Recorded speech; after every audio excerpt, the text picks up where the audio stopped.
시청자 여러분, 안녕하셨습니까? 주님과 함께 5분 묵상의 시간을 갖겠습니다.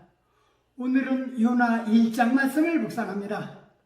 우리는 오바댜를 묵상하면서 에돔의 교만과 형제를 멸시하며 반역적 행위에 대하여 심판을 경고한 오바댜 선지자의 힘이 있었다면, 요나서에 나타난 하나님의 이적과 기적은 믿음의 성도들에게 무한한 기쁨을 준다 할 것입니다.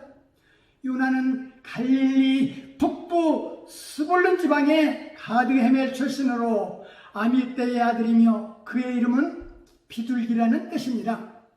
북왕국 이스라엘에서 최고의 황금기였던 여로보암 2세 때 활동한 요나는 아수르의 수도인 니느웨에 하나님의 말씀을 전하라는 하나님의 명령을 받았습니다.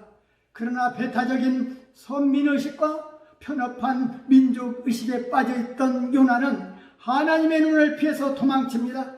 이에 대한 징벌로 바닷속에 던져진 요나는 큰 물고기 뱃속에서 사흘 밤낮을 지낸 뒤에 하나님께 구원을 요청하고, 하나님께서는 그를 구하셔서 다시 니느웨로 갈 것을 명령하십니다. 니느웨로 간 요나는 40일 후면 도시가 잿더미가 될 테이니 회개하고 하나님께 돌아오라고 백성들에게 선포합니다. 이에 니느웨 사람들이 금식을 선포하고 하나님께 돌아서자 하나님께서는 그들에게 내리시려 했던 재앙을 거두십니다.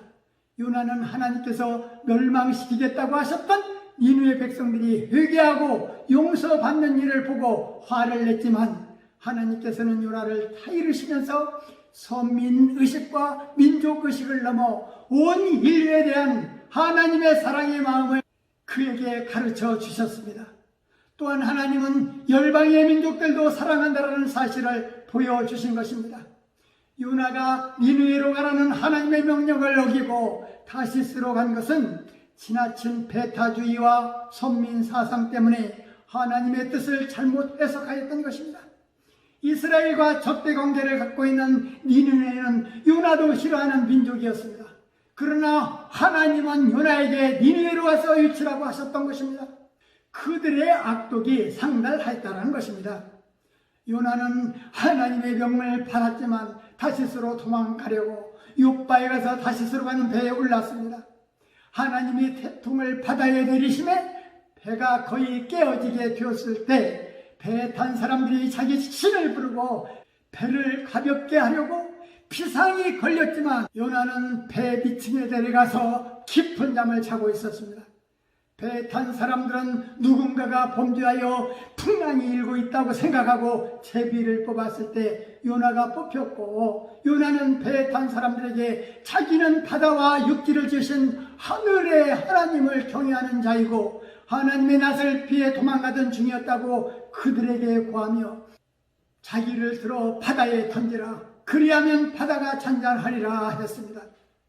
그들이 요나를 바다에 던졌을 때 여호와께서 큰 물고기를 준비하여 요나를 삼키게 한 것입니다. 요나는 광풍이 부는 것은 분명 자신이 하나님의 명령을 순종하지 않았기에 무고한 사람이 죽을 수도 있다는 죄책감으로 자신을 바다에 던지라고 한 것입니다. 그 용기, 그 결단, 그는 하나님을 경외하는 자답게 선상에서 그들을 감동시켰습니다. 그러한 요나를 하나님의 도구로 쓰고 싶었던 것입니다. 요나는 선민 이스라엘만 하나님이 사랑하는 줄 알았는데 이방인들도 사랑한다는 것에 실망을 느꼈을 것입니다. 요나는 교만한 니느웨가 죄값을 받는 것은 당연한 일이라고 생각하며 그들이 망하기를 바랐습니다. 그는 니느웨가 회개하고 하나님의 메시지를 받아들이는 것은 불공평하다고 생각했습니다. 이스라엘만이 하나님의 사랑을 받을 자격이 있다고 믿었기 때문에 하나님이 이방 민족에게 사랑과 은혜를 베푸시는 것을 보고 싶지 않았습니다. 그러나 하나님의 생각은 요나와 달랐습니다. 하나님은 이방 민족 니느웨도 아끼고 사랑하시는 분입니다.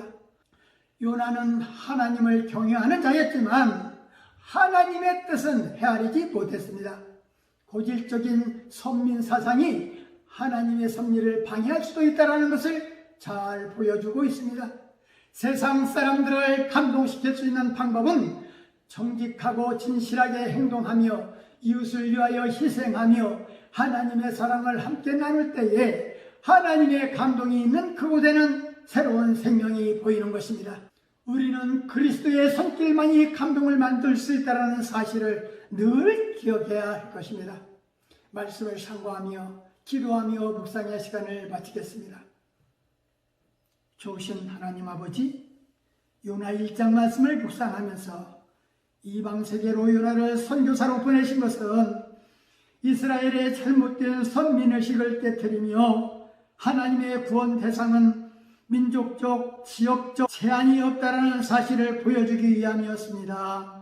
주의 음성을 거부한 채 우리는 살고 있지는 않는지, 부모의 신앙적 충고를 거부한 채 자신의 안위를 위해 다른 길로 행하고 있는 일은 없는가? 성도는 어떤 극한 상황에 처했을 때 먼저 자신을 향한 하나님의 선하신 뜻을 깨닫고 순종하게 하옵소서. 요나가 제비 뽑힌 것은 모든 죄는 밝혀지는 것이고 재앙의 근원은 죄이고 하나님의 얼굴을 피할 수 없다는 사실과 곤경을 극복하는 일은 주께 기도하며 주의 뜻을 따르는 길밖에 없다는 사실을 잊지 않게 하옵소서. 예수님 이름으로 간절히 기도하옵나이다. 아멘.